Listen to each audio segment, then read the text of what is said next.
नमस्ते दोस्तों, आपका स्वागत है द सीए कॉर्नर की नई वीडियो में। और हमारी आज की वीडियो का टॉपिक है changes in ITR filing dates. तो जैसा कि हम लोग ये जानते हैं कि अब फाइनेंस एक्ट 2025 एप्लीकेबल ऑलरेडी हो चुका है। इस एक्ट में बहुत सारे चेंजेस किए गए हैं, जिसमें से एक चेंज है जो कि आईटीआर फाइलिंग की डेट्स में किया गया है। आज हम इस वीडियो में यही समझने की कोशिश करेंगे। जैसे बहुत से लोग कॉमनली ये जानते हैं कि जो आईटीआर फाइलिंग की डेट होती है वो हर साल 31 जुलाई होती है, पर ऐसा नहीं है। हम इस वीडियो में आज यही समझने की कोशिश करेंगे। जैसे अप्रैल से रूल अब जो चेंज हुआ है, इसमें क्या होगा कि कुछ लोगों के लिए डेडलाइंस एक्सटेंड कर दी गई हैं, कुछ के लिए रिवाइज रिटर्न का टाइम बढ़ा दिया गया है। अगर हम आईटीआर यू फाइल करना चाहते हैं, यानी मान लीजिए कोई इनकम छोड़ दी है, तो उसकी रूल्स बदल गए हैं। आज हम इस वीडियो में यही सारे चेंजेस को वन बाय वन करके समझेंगे। और एक बात हमें ध्यान रखनी है कि ये ऑलरेडी एप्लीकेबल हो चुका है, यानी अब जो जुलाई 26 में हम रिटर्न फाइल करेंगे तो अब हमें इन नए रूल्स के अकॉर्डिंग ही रिटर्न फाइल करनी है। तो हमारा इनको समझना इसीलिए भी बहुत ज़रूरी हो जाता है, क्योंकि अब बहुत कम टाइम बचा है रिटर्न फाइलिंग आने में। तो चलिए बिना किसी देरी के इस वीडियो को आगे बढ़ाते हैं। सबसे पहले एक नज़र डाल लेते हैं कि क्या बदला है। देखिए, मेजर 4 चेंजेस आए हैं। पहला है आईटीआर 3 और 4 की डेडलाइन एक्सटेंड हो गई है, यानी बिजनेस ओनर्स और प्रोफेशनल्स के लिए एक एक्स्ट्रा मंथ मिलेगा आईटीआर फाइल करने के लिए, जो कि 31 जुलाई हुआ करता था, अब 31 अगस्त हो गया है। दूसरा है रिवाइज रिटर्न के लिए टाइम बढ़ा दिया गया है। पहले 9 मंथ्स यानी कि 31 दिसंबर तक हम ये फाइल कर सकते थे, अब इसको 3 महीने से एक्सटेंड कर दिया गया, यानी कि अब 31 मार्च तक हम रिवाइज रिटर्न फाइल कर पाएंगे। तीसरा है आईटीआर यू, यानी अपडेटेड रिटर्न के लिए रूल्स चेंज हो गए हैं। पहले हम लॉस वाले केसेस में आईटीआर यू फाइल नहीं कर सकते थे, जो कि अब से अलाउड होगा। चौथा है टैक्स ईयर का नया कॉन्सेप्ट आ गया है। पहले क्या था, फाइनेंशियल ईयर और असेसमेंट ईयर के 2 कॉन्सेप्ट हुआ करते थे, जिनको समझने में एक लेमैन को बहुत कन्फ्यूजन होती थी। अब इनको हटा करके एक कॉमन टर्म आ गया है टैक्स ईयर। हम इस वीडियो में इन सारे चेंजेस को वन बाय वन और इन डिटेल समझने की कोशिश करेंगे। चलिए आगे वीडियो को शुरू करते हैं। अब क्लियरली समझते हैं कि कौन सा फॉर्म किसके लिए एप्लीकेबल है और उसकी क्या डेडलाइन है। देखिए, सबसे पहले है आईटीआर 1 सहज फॉर्म, यानी सिंपल सैलरीड एम्प्लॉयज़ और पेंशनर्स के लिए। अगर आपकी इनकम 50 लाख से कम है तो डेडलाइन 31 जुलाई ही है, कोई चेंज नहीं है। ध्यान रखिएगा, आईटीआर 1 में कोई चेंज नहीं है। नेक्स्ट है आईटीआर 2 सैलरीड वालों के लिए ही है, जिनकी पास कोई कैपिटल गेन है या जिनकी इनकम 50 लाख से ज़्यादा है। और एनआरआईज के लिए भी आईटीआर 2 यूज़ किया जाता है, तो इसमें भी कोई चेंज नहीं किया गया, यानी आईटीआर 1 और 2 अनचेंज्ड है। इनकी ड्यू डेट अभी भी 31 जुलाई ही है। अब आते हैं आईटीआर 3 के लिए, यानी जो बिजनेस ओनर्स और प्रोफेशनल्स जो डिटेल्ड में अकाउंट्स अपने मेंटेन करते हैं, बट जिनके लिए ऑडिट रिक्वायर्ड नहीं है, यानी वो टैक्स ऑडिट के कैटेगरी में नहीं आते, उनके लिए डेट जो है वो 1 महीना से एक्सटेंड कर दी गई है। यानी आईटीआर 3 के लिए जो अब डेडलाइन है वो 31 अगस्त है, ना कि 31 जुलाई। इसी तरीके से सिमिलरली आईटीआर 4 जो सुगम है, यानी प्रिजम्पटिव टैक्सेशन वाला जो फॉर्म है, जब हम सेक्शन 44 एडी एडीए एई के अंदर में जो प्रिजम्पटिव टैक्सेशन में अपनी आईटीआर फाइल करते हैं, उसकी डेडलाइन भी 1 महीने से बढ़ा दी गई है, यानी ये भी अब 31 अगस्त होगी इंस्टेड ऑफ 31 जुलाई।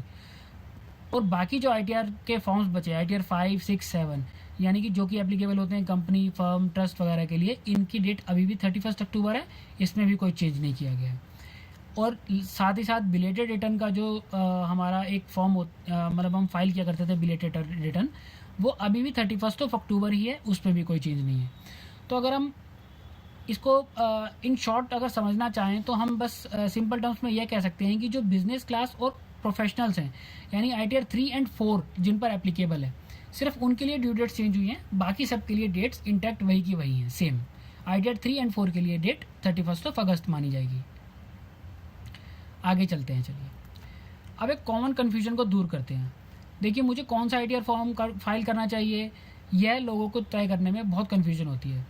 इसको समझते हैं। देखिए, आईटीआर 1 अगर हम सैलरीड एम्प्लॉय हैं या फिर पेंशनर हैं, इनकम सिर्फ सैलरी एक घर से आती है, हाउस प्रॉपर्टी की, या बैंक इंटरेस्ट आता है, और टोटल इनकम 50 लाख से कम है, कैपिटल गेन्स हमारे केस में एप्लीकेबल नहीं है, बिजनेस इनकम नहीं है, तो हमें आईटीआर 1 फाइल करना है। यानी सैलरीड क्लास, एक घर से कोई छोटा मोटा रेंटल इनकम आ रही है, इंटरेस्ट सेविंग बैंक्स पे इंटरेस्ट आ रहा है, और इनकम 50 लाख से कम है, तो हमारे केस में आईटीआर 1 एप्लीकेबल होगा, जो कि सहज फॉर्म कहलाया जाता है।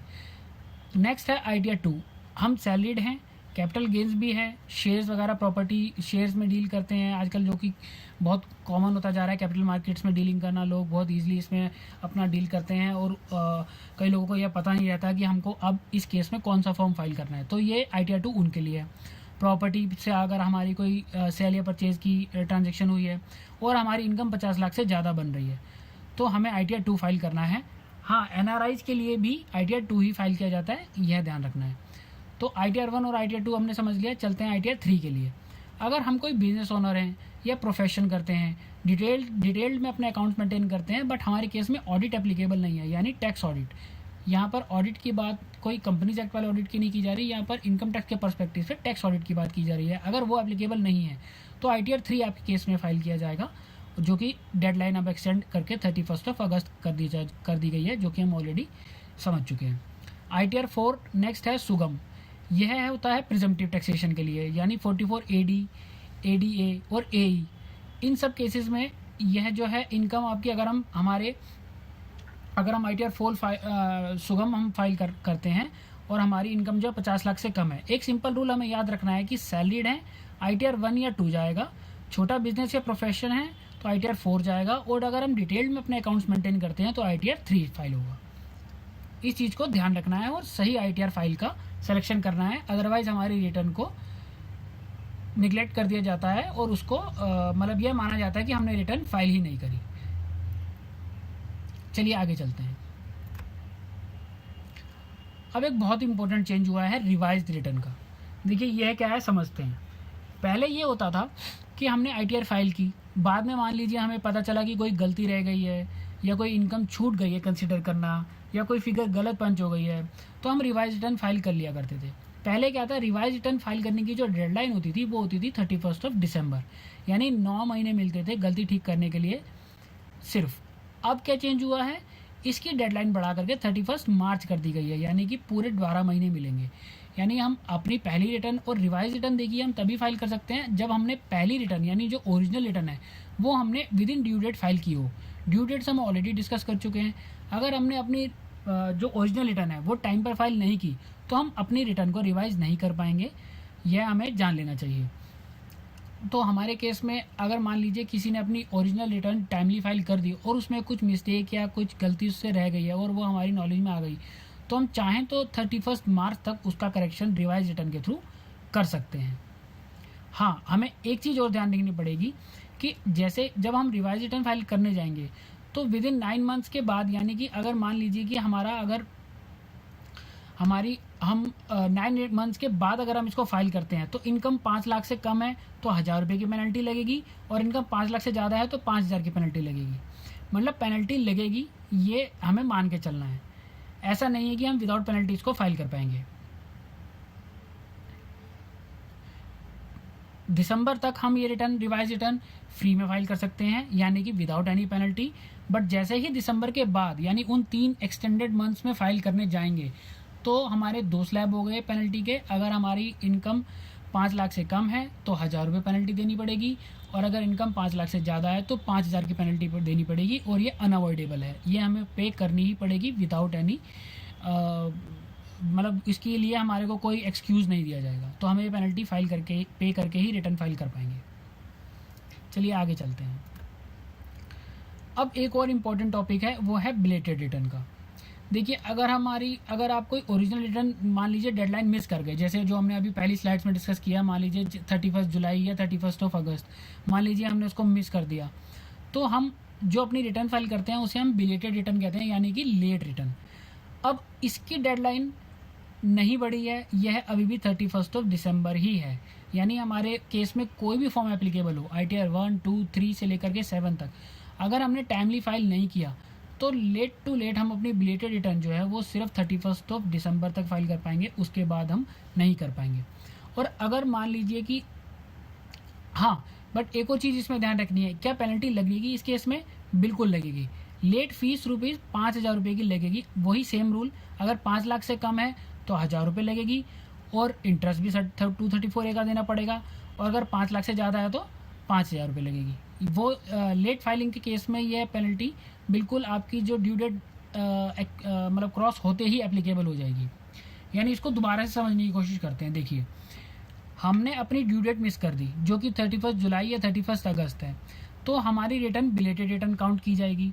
अब बिलेटेड रिटर्न फाइल करने के लिए हमको फाइल करने से पहले ही लेट फाइलिंग की पेनल्टी देनी पड़ेगी, यानी belated return with penalty he file होगी। अब पेनल्टी कितनी है? 5 लाख से कम इनकम है तो 1000 रुपये, 5 लाख से ज़्यादा है तो 5000 रुपये। यह बिलेटेड रिटर्न की पेनल्टी है। रिवाइज रिटर्न में भी पेनल्टी थी जो कि थी हमारी रिवाइज रिटर्न की 31 दिसंबर क्रॉस होने के बाद अगर हम करते हैं तो पेनल्टी थी। यहाँ पर डेडलाइन ड्यू डेट मिस होते ही पेनल्टी है, यानी कि रिवाइज रिटर्न में हम फाइल तब कर सकते थे जब हमने ओरिजिनल रिटर्न फाइल की हो, इसलिए वहाँ पे पेनल्टी अवॉइड कर दी गई थी 31 दिसंबर तक। बट इस केस में हमने ओरिजिनल रिटर्न फाइल ही नहीं की है, तभी तो हम बिलेटेड रिटर्न की तरफ जा रहे हैं। और जैसे ही बिलेटेड रिटर्न फाइल करने जाएंगे तो हमारे पे स्ट्रेट अवे पेनल्टी आएगी लेट फाइलिंग की, जो कि हमें पे करनी पड़ेगी। आई होप ये कन्फ्यूजन आपकी क्लियर हो गई होगी। अगर फिर भी आपको कोई कन्फ्यूजन हो तो आप कमेंट सेक्शन में कोई क्वेश्चन जो भी आपका हो तो वो कर सकते हैं, मैं उसे क्लियर करने की पूरी कोशिश करूँगा। एक और बहुत इंपॉर्टेंट पॉइंट है बिलेटेड रिटर्न से रिलेटेड, वो ये है कि अगर हमारी मान लीजिए कोई बिजनेस लॉस है और हमने ओरिजिनल डेडलाइन मिस कर दी, तो हम बिलेटेड रिटर्न में उस लॉस को कैरी फॉरवर्ड नहीं कर पाएंगे, मतलब फ्यूचर में टैक्स सेविंग का मौका भी छूट जाएगा। इसीलिए यह बहुत हमें इंश्योर करके चलना है क्लियरली कि हमें हमेशा रिटर्न जो है वो अपनी विद इन ड्यू डेट ही फाइल करनी है, उसे क्रॉस नहीं होने देना। चलिए आगे चलते हैं। अब बात करते हैं ITR यू की, जो कि होती है अपडेटेड रिटर्न। देखिए यह क्या होता है यह समझते हैं। मान लीजिए कि हमने कोई भी रिटर्न फाइल नहीं की, ओरिजिनल नहीं की, बिलेटेड नहीं की और रिवाइज तो कर ही नहीं पाएंगे क्योंकि ओरिजिनल फाइल नहीं हुई। तो अब हमें क्या करना चाहिए? तो हम यह कर सकते हैं कि हम ITR यू फाइल करेंगे, यानी कि अपडेटेड रिटर्न। मान लीजिए कि जब हम ITR यू फाइल करने जाएंगे तो वो रिटर्न हमारी फर्स्ट रिटर्न काउंट होगी उस ईयर के लिए, यानी क्योंकि हमने कोई रिटर्न फाइल नहीं की है तो ITR यू हमारी फर्स्ट रिटर्न काउंट की जाएगी। इसे फाइल करने के लिए हमें 4 साल तक का विंडो हमें मिलती है। बट एक और कंडीशन है कि जितना लेट फाइल करेंगे, लेट फाइलिंग की जो पेनल्टी है उतनी ज़्यादा देनी पड़ेगी। मान के इसे एक एग्जांपल के तौर पे समझते हैं। मान लीजिए कि हमने जिस ईयर में, मान लीजिए हम 31 अब हम जुलाई 26 के अंदर में अब हम इसको हमारा रिटर्न फाइलिंग का टाइम आने वाला है। मान लीजिए हमने इस ईयर में अपनी रिटर्न फाइल ही नहीं करी, 31 जुलाई तक नहीं करी, मान लीजिए हमारी ड्यू डेट थी 31 दिसंबर तक, बिलेटेड भी नहीं करी और जब ओरिजिनल नहीं की तो रिवाइज भी नहीं कर पाएंगे। बट लेटर ऑन हमें पता चलता है कि हमारी डेडलाइन मिस हो गई है और हमें ITR फाइल करनी थी, जो कि बहुत से केसेस में लोगों के साथ होता है। तो वो उनके लिए क्या रिजॉर्ट बचता है? ITR यू फाइल करने का। ITR यू फाइल तो कर देंगे, हम अपनी नॉर्मल रिटर्न की तरह ही कैलकुलेशन करेंगे, सब कुछ करेंगे, बट हमें इसमें क्या पे करना पड़ेगा? एक्स्ट्रा पेनल्टी पे करनी पड़ेगी एक्स्ट्रा टैक्स की फॉर्म में। उसके लिए हमें क्या स्लैब है एक समझ लेना चाहिए। मान लीजिए पहले साल में फाइल करा, यानी कि अगर हमने 31 मार्च क्रॉस हो गया और हमने रिटर्न फाइल नहीं की, तो हम जैसे ही फाइल करने जाएंगे, अगर हम विद इन 12 मंथ्स फाइल करते हैं फ्रॉम दैट पर्टिकुलर ईयर, तो हमें 25% एक्स्ट्रा टैक्स देना पड़ेगा। 1 साल के बाद 2 साल तक, यानी कि 12 महीने से लेकर 24 महीने तक फाइल करेंगे तो 50% टैक्स एक्स्ट्रा देना पड़ेगा। 24 to 36 मंथ्स फाइल करेंगे तो 60% टैक्स एक्स्ट्रा देना पड़ेगा। और अगर 36 मंथ्स बाद, यानी कि 3 साल बाद अगर उस साल की रिटर्न फाइल करने जाएंगे तो यह जो एडिशनल टैक्स है वो 70% तक हो जाएगा। तो हमें क्या समझना है कि जितनी जल्दी फाइल करेंगे उतना ही कम पेनल्टी देनी पड़ेगी ITR यू के केस में। यानी अगर आपकी किसी ईयर की ITR छूट गई है फाइल करना, तो हम स्टिल फाइल कर सकते हैं विद एडिशनल टैक्स लायबिलिटी, पर वो भी जितनी जल्दी हो पाएगा उतना हमारे लिए बेटर है, क्योंकि हमें उतना ही कम extra tax as a penalty देना पड़ेगा। तो अब बात करते हैं एक और चेंज की, जो कि बहुत से लोगों के लिए बहुत बड़ी रिलीफ है। वो क्या है? पुराना सिस्टम क्या था? 2 अलग टर्म्स होते थे। प्रीवियस ईयर, यानी जिस साल में इनकम अर्न करते थे, असेसमेंट ईयर, जिस साल में उस इनकम पर टैक्स फाइल करना होता था। यानी एक होता था प्रीवियस ईयर, एक होता था असेसमेंट ईयर। लोगों को समझने में कन्फ्यूजन बहुत होती थी।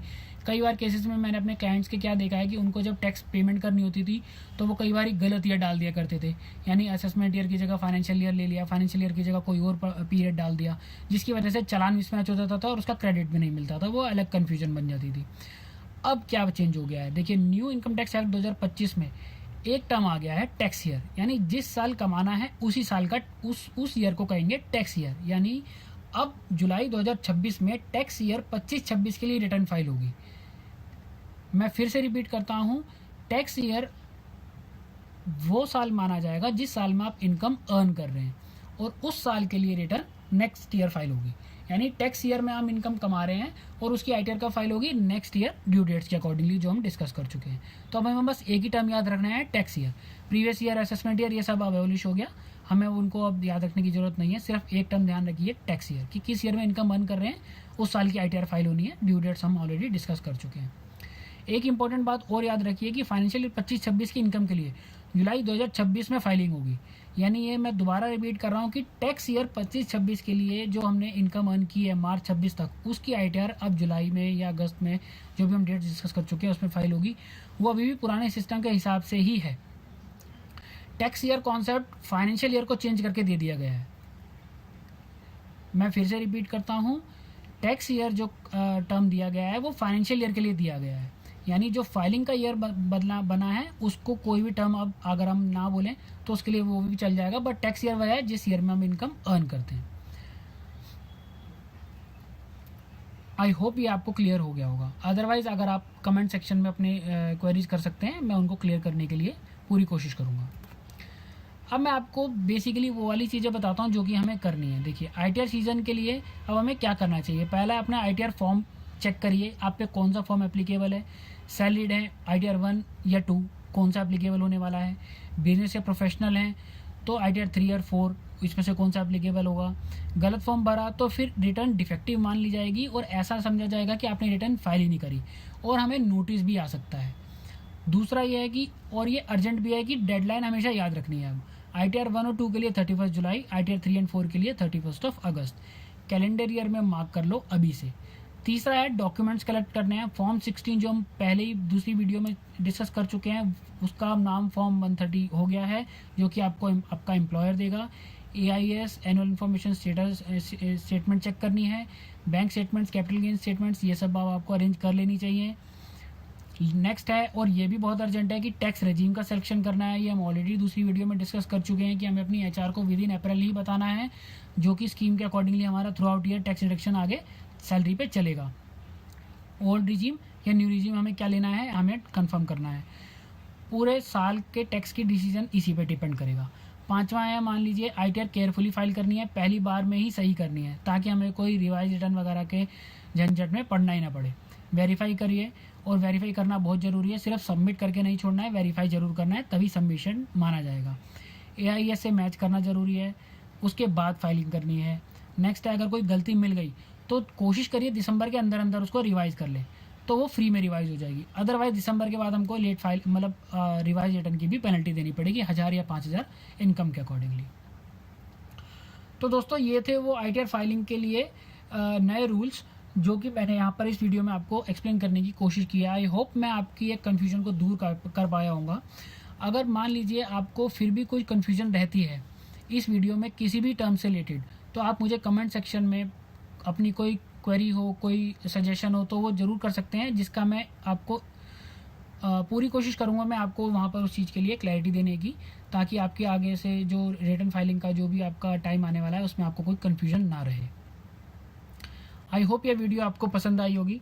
अगर आपको वीडियो पसंद आई है तो आप इस वीडियो को लाइक करिए, शेयर करिए किसी भी आपके दोस्त या फैमिली मेम्बर के साथ जिनको ITR फाइल करनी है इस साल से, या जो फर्स्ट टाइम फाइल आ रहे हैं उनके साथ आप शेयर कर सकते हैं, ताकि इसमें उनकी हेल्प हो जाए और वो क्लैरिटी के साथ में अपनी फाइलिंग अपनी ईजिली और इफेक्टिवली कर पाएँ। हमारे चैनल को प्लीज़ सब्सक्राइब करिए, ताकि ऐसे आने वाली और इन्फॉर्मेटिव वीडियो आपके पास टाइम पे पहुंचते रहें। बेल आइकन ज़रूर दबाइए, अदरवाइज़ आपके पास में नोटिफिकेशन नहीं जा पाएगी, तो मे भी हो सकता है आप अपनी वीडियो हमारी मिस कर जाएं। कमेंट में बताइए आपको आपके केस में कौन सा ITR एप्लीकेबल है, 1, 2, 3, 4, उसके अकॉर्डिंगली अगर आपको कोई कन्फ्यूजन है तो वो पूछ सकते हैं, मैं उसको क्लियर करने की ज़रूर कोशिश करूँगा।